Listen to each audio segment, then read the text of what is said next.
Olá, bem-vindos. Chegamos, à reta final do tempo pascal. É verdade. E hoje, sexta-feira da sexta semana, ahn, as leituras parecem conversar entre si, trazendo uma mensagem de ânimo, eu diria. Exatamente, é um fio condutor muito claro, né? Atos, o Salmo, o Evangelho, todos apontando para essa força que a gente encontra na presença de Deus, mesmo quando, bem, quando as coisas ficam difíceis. Isso. E é sobre isso que a gente vai conversar hoje. Mergulhar um pouco nesse encorajamento, nessa perseverança que vem da fé. Perfeito?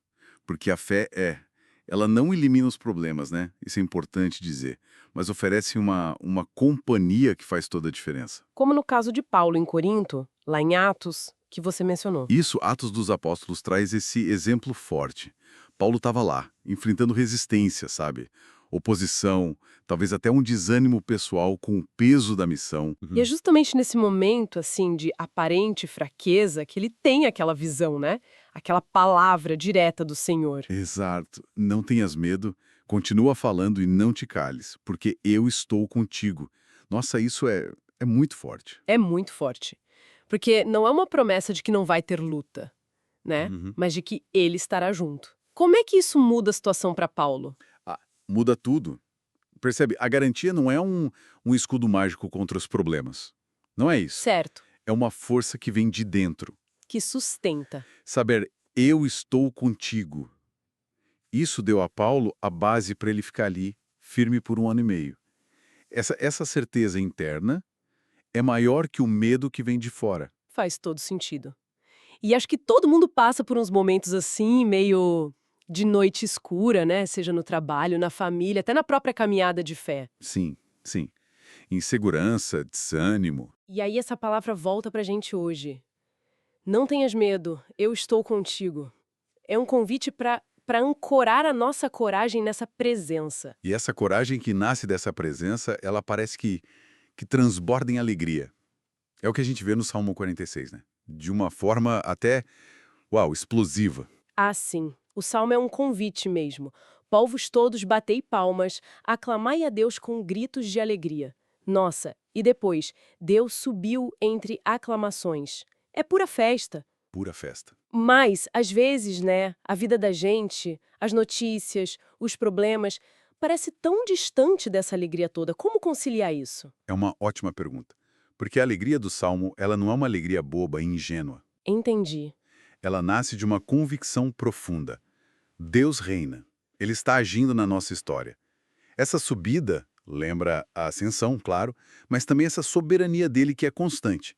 Então, não é fingir que a dor não existe, Certo. mas é afirmar que, apesar da dor, Deus tem o controle, um controle de amor e justiça. É uma alegria teimosa, sabe? Enraizada na certeza de que a última palavra é dele. Gostei disso, alegria teimosa. É uma alegria que a gente cultiva, então, na gratidão, no louvor diário, mesmo nas coisas pequenas, reconhecendo esse reinado amoroso. Exatamente. E essa alegria, aliás, o próprio Jesus promete lá no Evangelho de João. Uma alegria que ninguém pode tirar. Ah, sim, a promessa aos discípulos, tão tocante e realista, né? Muito. Ele diz, em verdade vos digo, vós chorareis e vos lamentareis. Ele não esconde a dor que viria. Não esconde. Mas a vossa tristeza se transformará em alegria. E aí vem a parte crucial. E a vossa alegria ninguém poderá tirar de vós. E ele ainda usa aquela imagem forte da mulher em trabalho de parto, aquela dor intensa, real, E sim, mas que de repente vira uma alegria tão grande que faz esquecer toda a angústia. Isso sugere que o sofrimento pode ser transformado, né? Não é só suportar. exatamente. A ressurreição é a prova máxima disso. O que parecia ser o fim mais trágico Uhum, se tornou o começo de tudo. uhum. O sofrimento, quando a gente vive ele na fé, ele não é sinal de que Deus nos abandonou. Pelo contrário, ele pode ser o lugar onde se forma uma alegria mais profunda, mais madura, aquela alegria que ninguém poderá tirar, Nossa. porque ela nasceu da superação, da experiência de que Deus é fiel, mesmo na dor. Então, juntando tudo isso, a mensagem que costura as leituras hoje é esse chamado, né? Para a gente ser testemunha corajosa, como Paulo, Sim. para cultivar essa alegria resiliente, essa alegria teimosa do salmista, Isso. e para confiar na promessa de Jesus de que a tristeza pode sim se transformar em alegria, mesmo quando as lágrimas vêm. Perfeitamente colocado. E isso tem uma dimensão que vai além do individual, sabe? É comunitário. Quem está se sentindo meio para baixo, desanimado, talvez até afastado, precisa ouvir isso. Deus não desistiu. As nossas próprias feridas, quando a graça de Deus toca nelas, podem virar fonte de cura para os outros. De empatia. A nossa superação inspira quem está do lado. Então o desafio para a gente é carregar essa mensagem, ser esses portadores de coragem. Mas como fazer isso no dia a dia, na prática? Olha, às vezes é mais simples do que a gente pensa. É ser uma presença que escuta, que oferece uma palavra de ânimo, mas não uma palavra vazia, sabe? Uma palavra ancorada nessa esperança. Certo. É transmitir com o jeito da gente, com as palavras nos lugares onde a gente está, aquele sussurro de Deus, não tenha medo, eu tô contigo. Às vezes só a nossa presença calma, serena, esperançosa, já é um testemunho enorme. Que a nossa presença possa ser isso mesmo, né? Fonte de força, de esperança. A Páscoa ensina isso. O recomeço é sempre possível. Fica essa reflexão então para essa semana que começa. Como é que eu posso, concretamente, ser um canal dessa coragem, dessa esperança?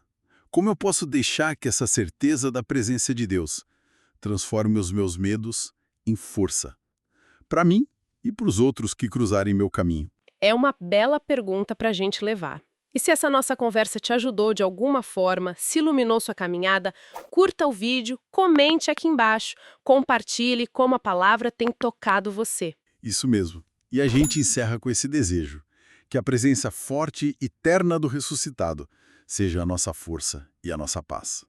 Amém. Amém.